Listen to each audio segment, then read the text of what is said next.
Halo semuanya, perkenalkan nama saya Bram Wiratma dengan NIM 131226061 dan ada teman saya yang lain yaitu Jos Felix Raja Guguk dengan NIM 131222007, Mikael Amadeus 1312269 dan Dylan Aurelius 1312219. Pada hari ini kami akan membahas tentang case study 3 yaitu mengenai protective external corrosion. Oke, yang pertama-tama ada jenis-jenis protective layer. Yang pertama yaitu protective layer insulasi. Insulasi sendiri merupakan lapisan material yang digunakan untuk menghambat perpindahan panas dari satu tempat ke tempat yang lain. Dan yang berikutnya ada coating. Coating merupakan lapisan material yang diaplikasikan ke permukaan benda dengan tujuan untuk mencegah korosi, kerusakan karena pemakaian, serta jenis kerusakan lainnya. Jenis coating sendiri dapat berupa coating dari cairan, coating gas, dan coating dari padatan. Yang berikutnya ada protective layer cladding. Cladding umumnya diaplikasikan pada permukaan benda. Cladding sendiri digunakan pada bagian luar layer dengan tujuan untuk melindungi sekaligus meningkatkan performa dan ketahanan dari material. Berikut ini merupakan gambar dari protective layer, insulasi, coating, serta cladding. Saya akan presentasikan atau menjelaskan mengenai screening yang dilakukan pada separator A. Untuk penentuan screeningnya, setelah dari data yang diberikan, akhirnya kami menyimpulkan bahwa screening digunakan adalah external corrosion, karena materialnya karbon, temperatur operatingnya ada di 240 derajat Fahrenheit, dan uninsulated. Kemudian, ini merupakan flowchart-nya. Lalu, pertama kami menentukan furnace thickness dan edge installation. Itu terdapat di data, bisa dilihat di sini. Kemudian kami menentukan corrosion rate-nya. Corrosion rate-nya kami tentukan dari jenis rainfall rate dan caloric content in rainwater. Pada tabel 2.D.2.2 kami menemukan bahwa corrosion rate-nya sebesar 0,8 MPy. Kemudian kami menghitung corrosion rate finalnya dengan mempertimbangkan FAQ dan FEF bernilai 1, maka corrosion rate finalnya 0,8 MPy. Dan H-nya HTK since inspection thickness itu adalah 12 years. Kemudian kami menghitung umur coatingnya. Umur coatingnya pada akhirnya itu 12 tahun karena belum pernah di-coating lagi sejak diinstalasi. Kemudian harusnya coatingnya itu di reinstall terus selama setiap 1 tahun karena kualitinya tuh low. Jadi kami mengambil titik paling kritis yaitu setiap 1 tahun. Kemudian kami menghitung umurnya, umur dari separatornya harusnya dengan pertimbangan CH-nya 1 years, maka umurnya harusnya adalah 11 tahun. Umur yang dimana dia optimal. Kemudian kami menghitung SE dan Temin. Teminnya itu didapatkan dari rumus data dari soal studi kasus. Kami menghitung Teminnya mendapatkan 2,58 inch dan serta SE itu ada di data. Kemudian kami menghitung expected metal loss-nya sebesar 0,00284 dari rumus yang diberikan dari API 581. Kemudian kami menghitung FS-nya sebesar 59.400 PSI dan kami mendapatkan SR-nya atau strength ratio parameter sebesar 0,271. Kemudian kami menghitung atau menentukan jumlah inspeksi karena sebelumnya belum pernah terjadi inspeksi maka 0, sehingga untuk effectiveness factor-nya kami mengambil dari tabel 4.5, 4 dan 4.6 yang ada di API 581. Didapatkan sebesar PR1 0,5, PR2 0,3, PR3 0,3, dan karena kurangnya keterangan, maka dapat kami simpulkan bahwa inspection effectiveness-nya itu untuk yang pertama, kedua, ketiga adalah 0,5, 0,3, dan 0,2. Kemudian kami menghitung posterior probabilities-nya dari rumus API 581 yaitu sebesar 0,5, 0,3, 0,2 untuk yang pertama, kedua, dan ketiga. Terus kami menghitung parameternya atau beta 1, beta 2, beta 3 yaitu sebesar 3,6, 32751 untuk yang pertama, yang kedua 3,6287787 untuk kedua, dan yang terakhir 3,6207. Sehingga dari data-data tersebut, damage factor akhir yang kami dapatkan setelah perhitungan Excel adalah 91,15%. Oke, jadi lanjut ke bagian separator B, di mana separator B ini ditinjau terlebih dahulu mengalami jenis external damage apa sih? Karena materialnya termasuk austenite stainless steel, lalu komponennya terinsulasi, dan operating temperature-nya masuk ke dalam range 120 sampai 300 Fahrenheit, maka separator B ini mengalami corrosion under insulation ferritic component. Setelah itu, ini merupakan flowchart dari inspeksi cuy, dan tahap pertamanya yaitu menentukan thickness dan edge komponennya, di mana terdapat pada tabel berikut ini. Lalu step 2, menentukan corrosion rate basis, namun nilainya tidak ada, sehingga lanjut ke step 3, yaitu menentukan base corrosion rate. Yang pertama tuh kami menentukan terlebih dahulu rainfall rate dan chloride content in rainwater yang sebesar 100 dan 1700. Setelah itu kami menghitung menggunakan interpolasi untuk operating temperature sebesar 240, didapatkan corrosion rate base-nya sebesar 10 MPa. Lalu step 4 menentukan final corrosion rate, di mana pertama kami menentukan terlebih dahulu nilai FIC dan FCM, yaitu bernilai sebesar 1 karena termasuk jenis insulatednya average. Lalu menentukan nilai fins, yaitu 1,5 karena menggunakan mineral water.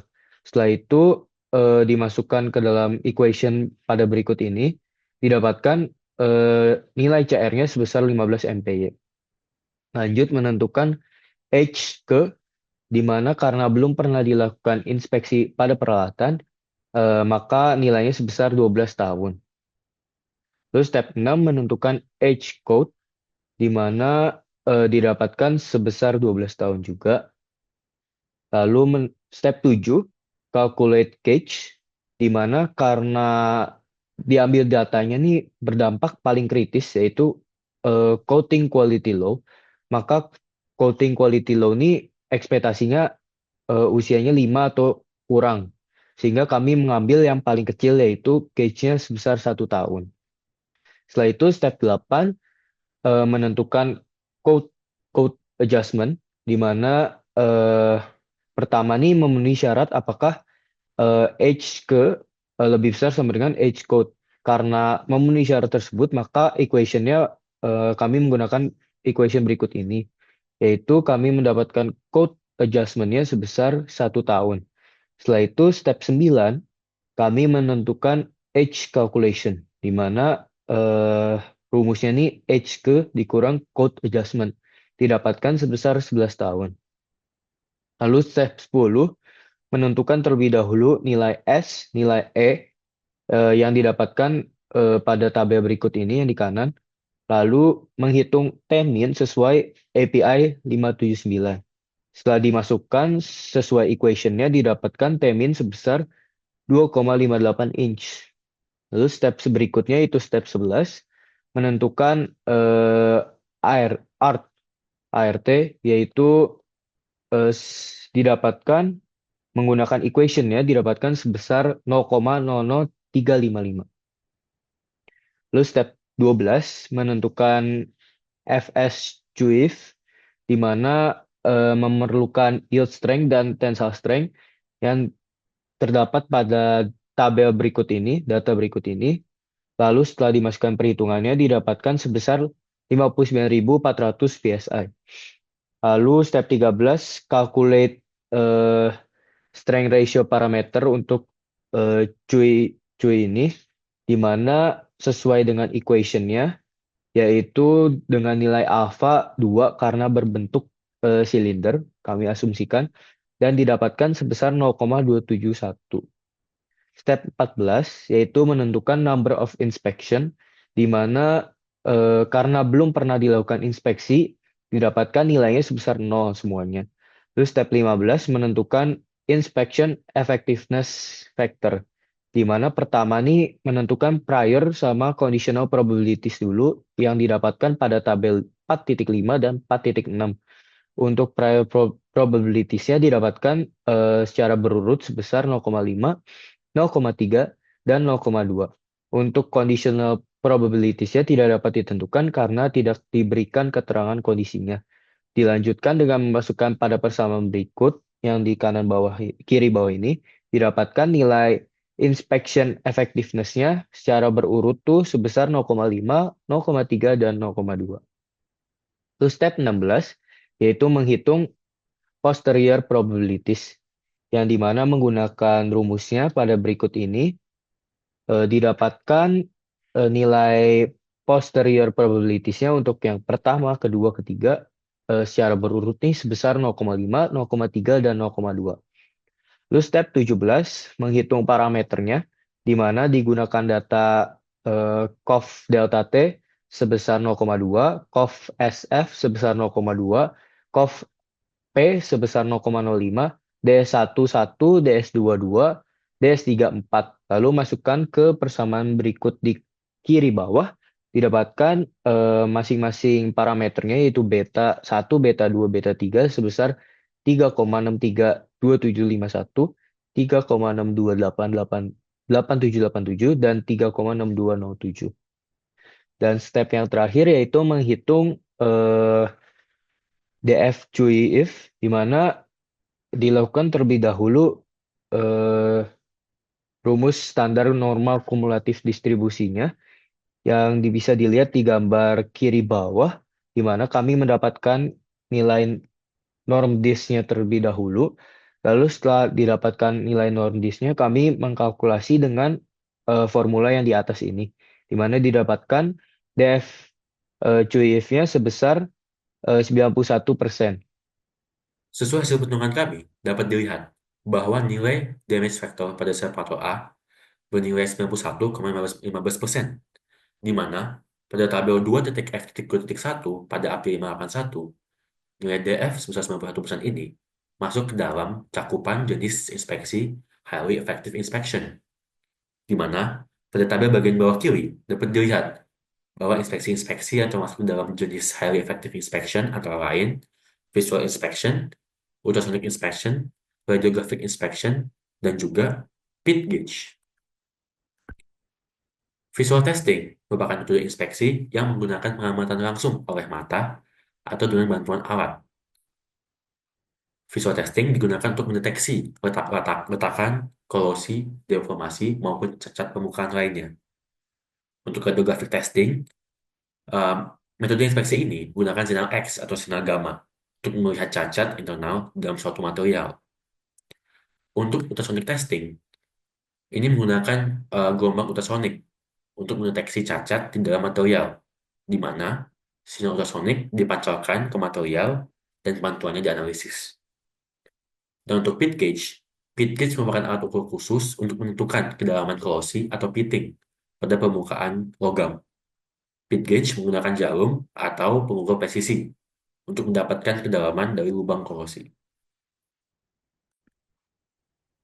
Untuk separator B, sesuai perhitungan kami memperoleh nilai damage factor sebesar 91,15%, di mana pada tabel 2.f.2.1 pada April 581, nilai DF sebesar 91% ini masuk ke dalam cakupan jenis inspeksi Highly Effective Inspection, di mana pada tabel bagian bawah kiri dapat dilihat bahwa jenis inspeksi yang masuk ke dalam Highly Effective Inspection pada jenis corrosion CUI, yaitu corrosion under insulation, adalah visual testing dan juga ultrasonic testing. Visual testing, kembali lagi, merupakan metode inspeksi menggunakan 100% pengamatan langsung oleh mata atau dengan bantuan alat seperti kaca pembesar, boroskop, maupun kamera inspeksi. Inspeksi ini digunakan untuk mendeteksi letakan, korosi, maupun deformasi dan cacat-cacat permukaan lainnya. Untuk ultrasonic testing, Inspeksi ini menggunakan gelombang ultrasonik untuk mendeteksi cacat di dalam material, di mana sinyal ultrasonik dipancarkan ke material dan pantulannya dianalisis untuk mendeteksi korosi maupun retakan internal. Sekian dari kelompok kami pamit undur diri.